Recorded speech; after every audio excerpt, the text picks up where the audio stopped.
Feeling behind in life at 40 does not hit the way failure did in your 20s.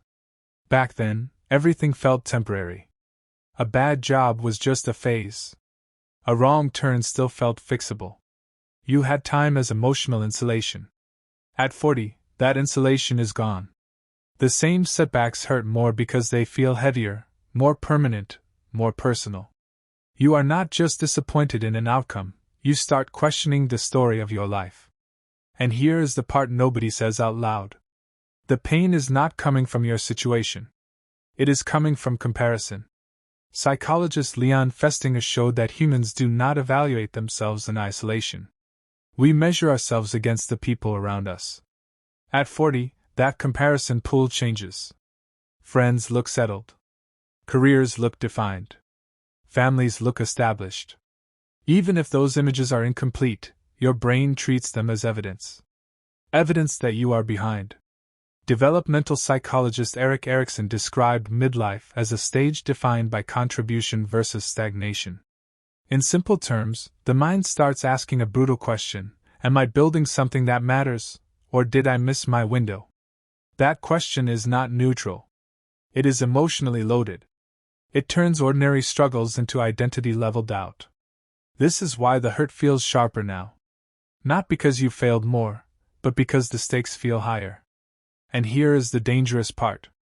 When that feeling sets in, the mind quietly turns it into a global verdict. Not I am behind in one area, but I am behind in life. That single thought starts coloring everything else. But that conclusion is premature. I want to show you why this feeling is psychologically misleading, and why most people at 40 are not failing at life, they are misreading one specific signal. Most people think the pain of feeling behind is proof that something is wrong with their life. It is not. It is a signal, but it is a misinterpreted one. Psychologists call this global self-evaluation, the tendency to take frustration in one domain and let it define your entire identity. When one area feels stalled, career, relationships, money, purpose, the brain quietly upgrades that frustration into a character judgment. I am behind. I am failing.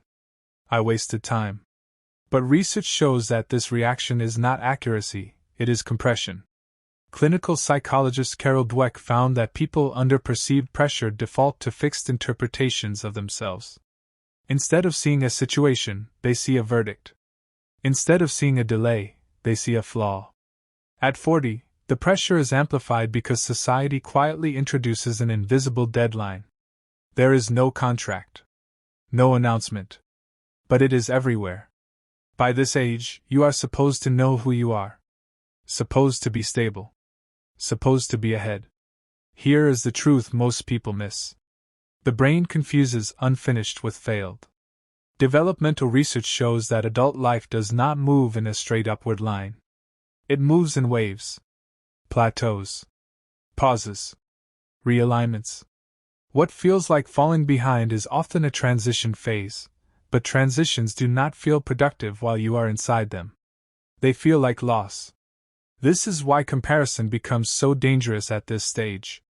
You are comparing your internal uncertainty to other people's external highlights. Your confusion to their curated outcomes. Psychologist Kahneman showed that the mind overweights what is visible and recent. You see their titles, homes, families. You do not see their doubts, debt, or fear of being stuck in the wrong life. So the signal you are reading as failure is usually something else. It is your mind telling you that the old version of your life no longer fits. I want to explain why this moment, uncomfortable as it is, often shows up right before meaning. There is a pattern that shows up quietly in a lot of lives. Right before things change, life often feels smaller. Energy drops. Motivation feels unreliable. What used to work no longer does. The old goals stop pulling you forward, but nothing new has fully taken their place yet. That in-between space feels awful. Most people label that feeling as falling behind, but it is usually something else entirely. It is an identity shift trying to happen. In your 20s and early 30s, momentum does most of the work. You chase. You try. You accumulate. Even mistakes feel like progress because everything is new. By 40, momentum is no longer enough. The mind starts asking deeper questions. Why am I doing this? Who is this for? Does this path still make sense? Those questions slow you down, not because you are weak, but because you are recalibrating.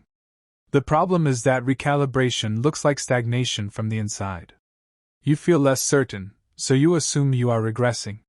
You feel less urgency, so you assume you are losing drive. You feel less impressed by surface success, so you assume something is wrong with you. Nothing is wrong. This is often the moment when people stop living on autopilot and start demanding alignment. But alignment takes time. It requires letting go of identities that once worked but no longer fit. And letting go always feels like loss before it feels like freedom. That is why this stage hurts so much. You are grieving versions of yourself that did not pan out, while standing in front of a future that has not clarified itself yet. Most people never hear this part explained. They just assume they missed the window. They did not. They reached the point where shortcuts stopped working. Now I want to show you how to move forward from here without trying to recreate your 20-year-old energy, and without turning this phase into self-punishment. If you are feeling behind at 40, here is what matters more than anything else. You do not need to catch up. Most people think the solution to this feeling is urgency. Work harder. Move faster. Prove something. But urgency is usually what created the exhaustion in the first place. What actually changes things is trust. Trust that you do not need to rebuild your life all at once. Trust that choosing fewer things and committing to them deeply is not falling behind, it is growing up. Trust that progress does not have to look impressive to be real. At this stage of life, momentum is replaced by intention. You stop chasing every open door and start asking which one is worth walking through. That shift can feel like loss before it feels like freedom. But it is often the first honest move forward someone has made in years. And here is the truth that rarely gets said. Feeling behind is not a verdict on your past. It is information about what no longer fits. You are not late. You are no longer willing to live on autopilot. That discomfort you feel is not weakness. It is awareness. Awareness that time matters now. Awareness that meaning matters more than approval. Awareness that your life needs to belong to you, not to an invisible checklist. If this video made something click, if it put language to a feeling you could not explain, then stay here. Subscribe to the channel for grounded conversations about growth, identity, and building a life that actually fits who you are now, not who you thought you had to be. You are not behind. You are choosing deliberately for the first time. And that is where real momentum starts.